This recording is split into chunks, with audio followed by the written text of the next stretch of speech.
These Cy Young races are shaping up to be incredible, so buckle in. Welcome back to Good Sports for You, where we are talking about good sports for you. And today we are discussing the Cy Young races in both leagues, which are shaping up to be awesome and historic so far through the month of May. I'm going to start in the AL because I kind of view that as the undercard, which is kind of crazy to say because it is an awesome race so far. And then we're going to move on to the main event, which is going to be the National League, which you have like a dozen pitchers who are going to be in contention. But before we do it, I want to remind you to like, comment, and subscribe. I appreciate it so much. And also, I'm wearing my University of Tennessee gear right now because they are playing in the tournament right now. They just played today by the time this video comes out, so hopefully they won.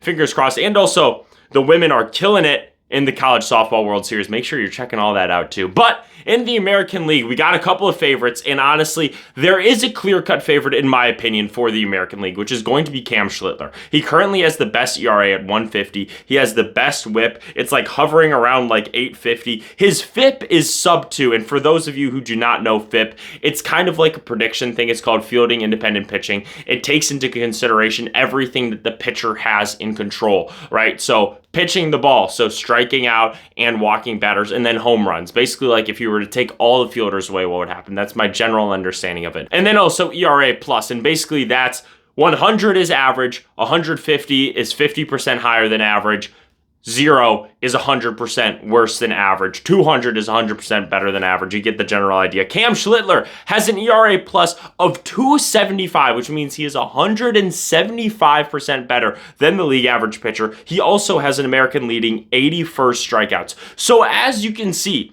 he's probably the clear-cut favorite right now. He's the leader in basically everything, but then coming in from the left corner, we got Nick Martinez, whose ERA is only 0.1 behind him at 151, and his ERA plus is actually better at 276, so just a little bit of a difference. But the thing that's kind of dinging him right now is his whip and his FIP are not as good. So the prediction stats indicate that maybe he's going to digress a little bit, but still, like, to be where he is right now after being released by the Reds is simply incredible. In my opinion, he's the clear-cut number 2. But then also, you got another up-and-comer right now, which is going to be Davis Martin of the Chicago White Sox. In his last outing, he brought his ERA to 2 flat, right? It was like just below 2, just above 2. It was kind of hovering in between, but now it is 2 flat. His whip is also below 1 for whip, which is walks and hits per inning pitched. You kind of want to be in that 1 area. Anything below, I would consider to be really good. Just above 1 is decent, and then like 1.1 and higher, you're like, okay, like he's still good, but not elite. 1.2 and above, you're like, that's not awesome, right? So you got 3 guys, in my opinion, that are really jockeying for that top spot. Cam Schlittler, in my opinion, it's like number 1. Pretty clear cut. You got Nick Martinez kind of fighting right there. If he has a good start and Cam Schlittler has a bad start, like those can flip pretty easily. And then Davis Martin is just kind of right there trying to keep up. He's kind of fallen off from where he was. And speaking of falling off, we got a couple of guys who I still view as contenders. The first guy is going to be Jose Soriano. Jose Soriano, for those of you who watched my Cy Young series and my MVP series on YouTube Shorts and on Instagram or whatever you're watching it on, you know that Jose Soriano was the guy for a long time. He has fallen off just a little bit, which isn't the worst thing in the world. He still has a 2.44 ERA.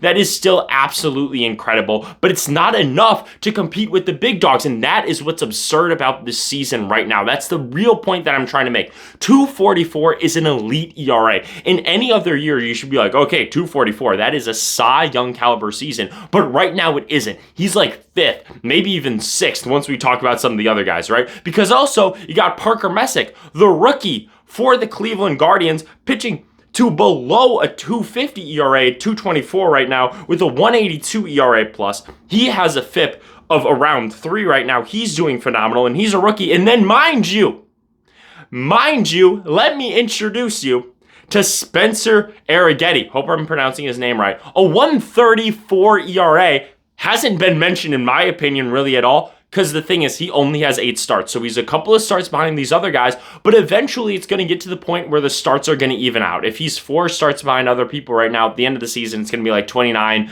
to 33, whatever it may be, 28 to 32. That's not that big of a difference. He has a 1.34 ERA right now, and he's not even in consideration for Cy Young. He's probably like 7th. He's doing so incredible, so I want to shine some light on him because he has been one of the few bright spots for this Astros team that's kind of been trudging through the mud right now. I mean, it's him and Jordan basically is how it feels. So he's doing incredible. And then you got the strikeout leader right now, which is Dylan Cease, who also has a 3.05 ERA, which is by no means bad. But right now, it's the worst of the guys that I have. He's here because his strikeouts are so elite. His strikeout numbers combined with his ERA should make him a favorite, but he's not. He's not even close to being a favorite right now because of what Cam Schlittler, Nick Martinez, Davis Martin, what all of those guys are doing.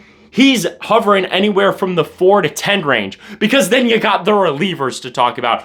Louis Varland. Let me put you onto some game right now with Louis Varland. How does a 0.3 ERA sound? And I know what you're saying. 0.3 ERA is fantastic, but he's a reliever.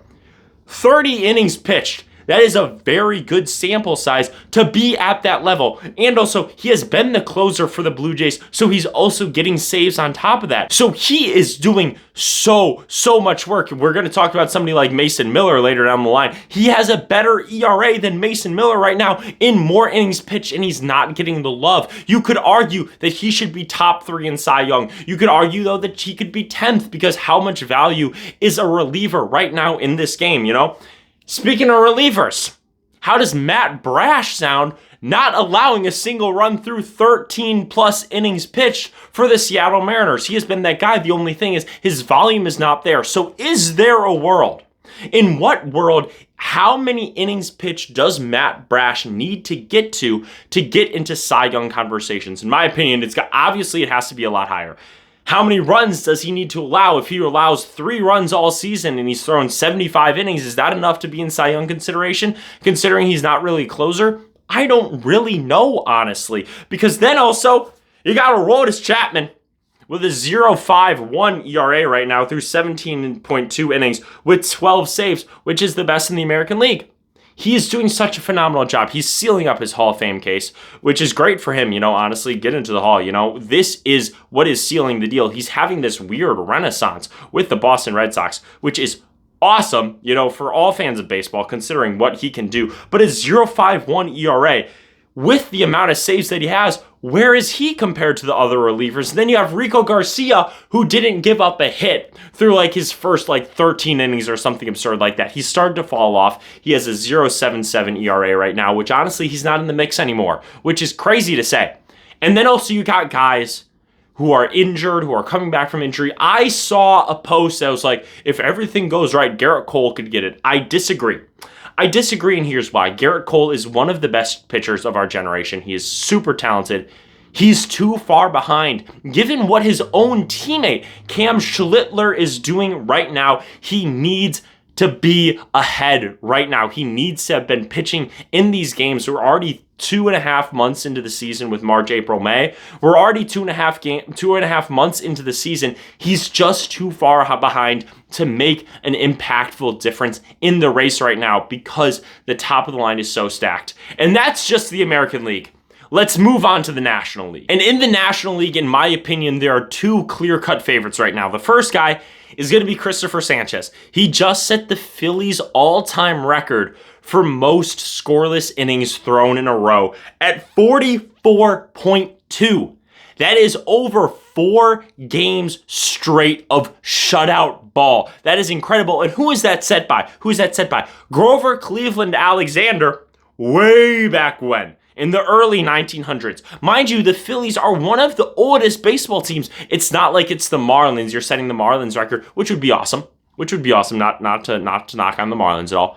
This is the Phillies. This is like if you set the Yankees record, if you set the Cubs record. It is a team so far of that caliber. He is pitching unbelievable right now. A 1.47 ERA with a 2.64 ERA plus with 95 strikeouts. But the thing that puts him over the top right now is he's by far and away the most volume pitcher. He is pitching so deep into games, and he's pitching every single time. You're not seeing him go out and throw 4 innings and come back in. He's going out, he's throwing 7, he's throwing 8, he's throwing 9. Whatever it may be, he is willing to do that. That's what's putting him ahead. His whip right now, you don't love it, honestly. It's a 1.12, which is good. Like I said before, that kind of falls into the good range. It doesn't fall into the great or fantastic range.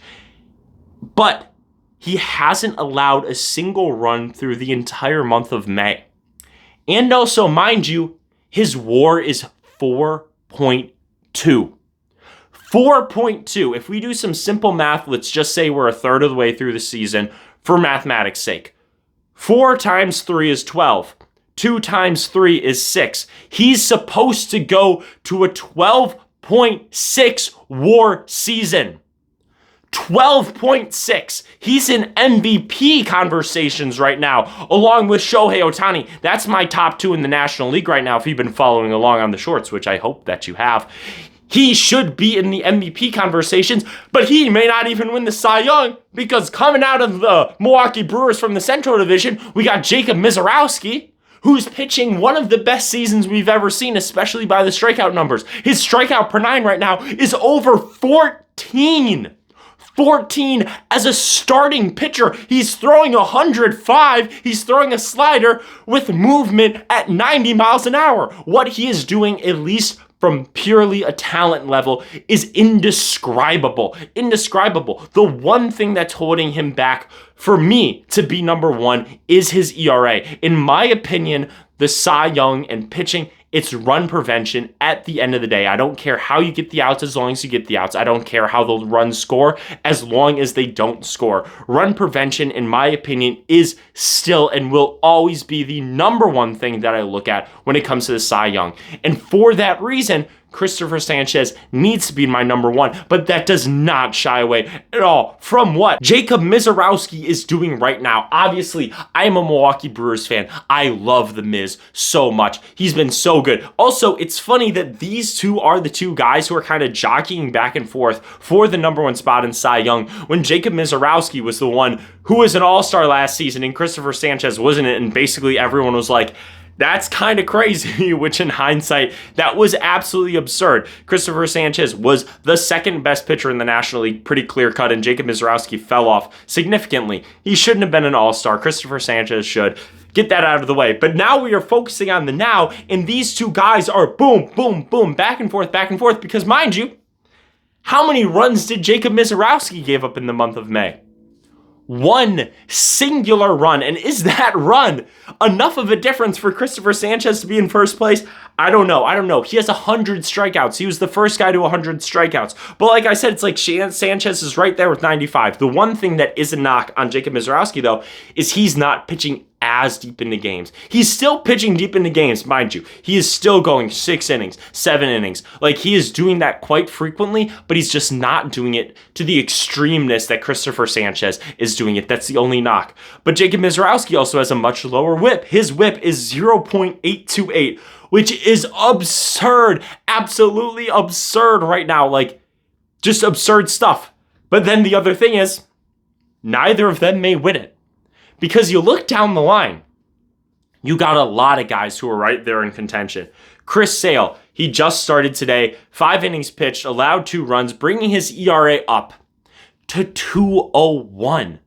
2.01. He's in his late 30s doing this, mind you. So if there's a storyline to be had, he could be in the argument for the storyline. He already has 80 strikeouts, which is a good amount. That is a healthy amount to have. Like I said, if you multiply that by 3, just for the simple math, you get 240 strikeouts. That's a lot of strikeouts in a season. If he's supposed to get to that with a 2 ERA, he should have won the Cy Young in any other year, except maybe last year with Paul Skeens. But that is just how good this race is right now. And boy, a 2nd Cy Young. Wrap it up for the Hall of Fame case for my boy. He's doing incredible. His whip is also below 1. And then also from the Central, though, you got Chase Burns, representing the University of Tennessee, but not really because he left for Wake Forest and then got drafted 2nd overall. But that's neither here nor there because he has a sub-2 ERA. His whip is below 1, and he has 72 strikeouts. He is getting the ball, and he is chucking for the Cincinnati Reds. But like I said, he's probably not even in the top 3. He's maybe in the top 3. He's somewhere in that range. He's probably anywhere in the range from 3 to 7. Because guess what? That range is filled with other guys. Mind you, a couple of guys who are a little short on innings. Kyle Harrison for the Milwaukee Brewers. Have you heard of him? Traded for Andrew Montesario and Caleb Durbin.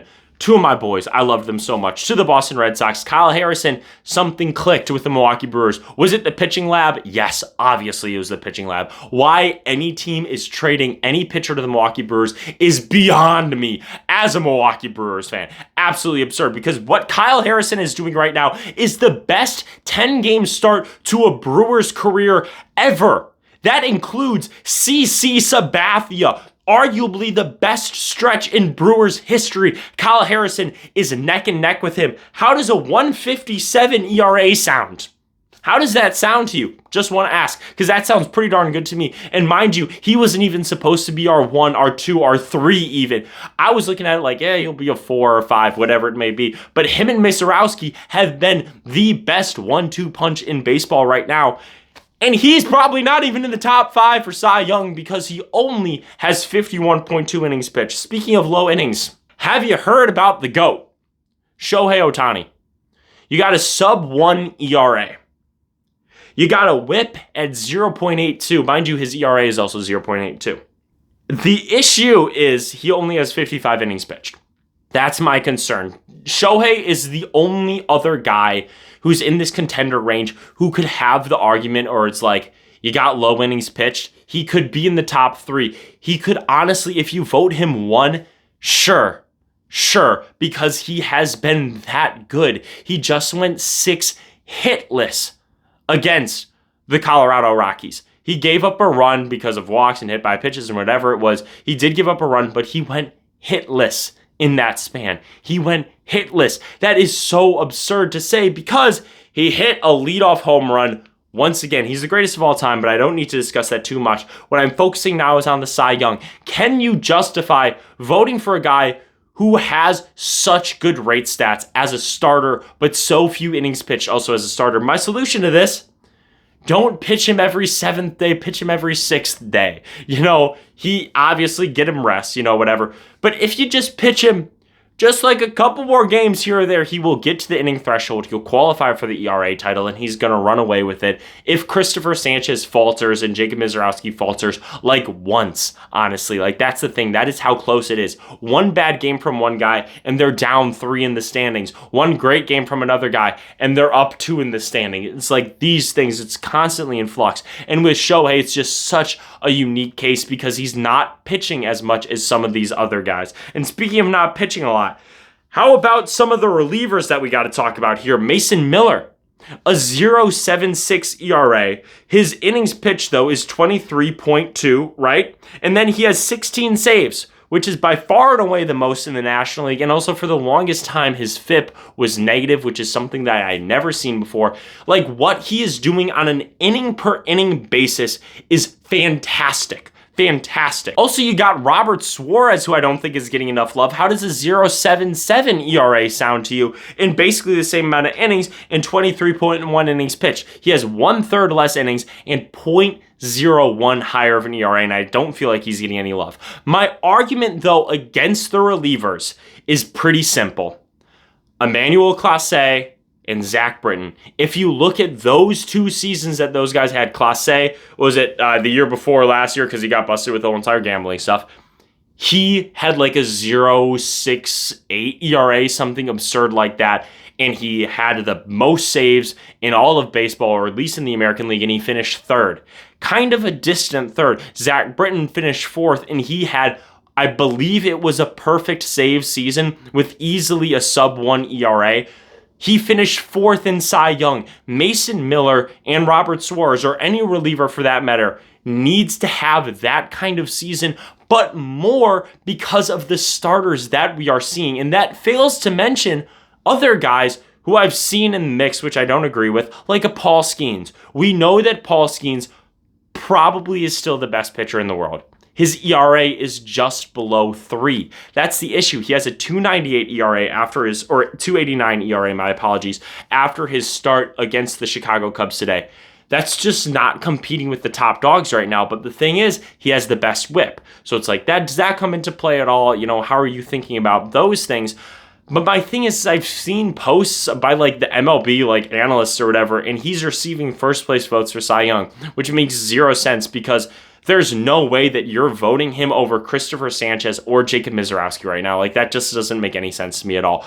But that can all change because we've seen it happen before. Blake Snell, in both of the years that he won Cy Young, most specifically though in his time with the Padres, he was pretty meandering through the first half of the season. And then in the second half, it was like, oh my gosh, who is this pitcher, right? And then he goes on to win a Cy Young, his second Cy Young. And that's just what happens. Paul Skeens has that ability. He can rattle off a 10-game stretch where he only gives up 0, 1, maybe 2 runs in a game. Like, he is that good of a guy.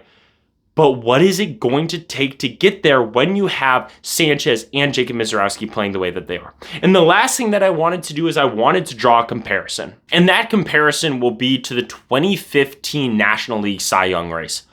First of all, what an incredible race. The top 3 guys were all fantastic. The top 2 both had sub-2 ERAs. In basically any season, if you see a 1 in front of the ERA for a starting pitcher, it's basically like wrap it up, give him the award. But in this situation, there were top 3 guys who had legit arguments. And honestly, you go down through the entire list of people who received MVP votes, none of them had above a 3 ERA. That is how good pitching was in the National League that year. But I wanted to highlight the top 3 pitchers. In third place was Clayton Kershaw with a 2.13 ERA with 300 strikeouts, and he finished third. You finish with that ERA and with that many strikeouts, that should be an automatic win basically any other season. For him, he's my Jacob Misiorowski this season, where it's like he has the strikeout numbers. He's been that good. The only issue is his ERA is just a little bit higher, his WAR is a little bit lower. Those are the things that are kind of coming into play, because then in second, you got Zach Greinke, who had a 1.66 ERA, which was the best. He put up 8.9 WAR with 200 strikeouts. Once again, absurd. 200 strikeouts is a solid number for strikeouts. With that ERA, it should have been locked up in the bag. I don't know who my comparison would be for him right now. Like, I mean, I guess it would be like a Christopher Sanchez, but the thing is, Christopher Sanchez is striking out more guys. And then in first place, we had Jake Arrieta with a 1.77 ERA, and the thing that honestly carried him the most was his second half of the season, where he had a sub-1 ERA. It was like 0.75 throughout the entire second half. Just absolutely silly run. He also put up 8.4 WAR with 236 strikeouts. For me, he was kind of the perfect in-between between Greinke and Clayton Kershaw. It's like, okay, if you want the strikeouts, you can vote for Kershaw. If you want the ERA, you can vote for Zach Greinke. But if you want the ERA and also a very good number of strikeouts, so 36 more than Zach Greinke, and then what is it, 64 less than Clayton Kershaw, but with a better ERA than Kershaw, with a slightly worse ERA than Greinke, he was kind of a happy in between, a happy medium, so he got a lot of first place votes. And also, it's like, you wouldn't not vote for the guy that was like kind of carrying that Cubs team, especially through the second half of the season. He had the storyline, he had the narrative, all those things do play a part. So my question to all you is, who would you pick for your Cy Youngs? In the American League, I think that there's a clear-cut answer, but you could make an argument. But then in the National League, there's a lot of conversation. In my opinion, I would vote for Christopher Sanchez, but Jacob Misiorowski is right there, and you got plenty of other guys. It's like, I would love to have a full ballot and be able to vote and rank all these guys at the end of the year. It'd just be incredible. But hopefully we can stay this way throughout the whole entire season. It's been an awesome, awesome race, and I hope that it keeps up. Thank you all so much for watching. Make sure to like, comment, subscribe, do all those things, and I'm out. Peace.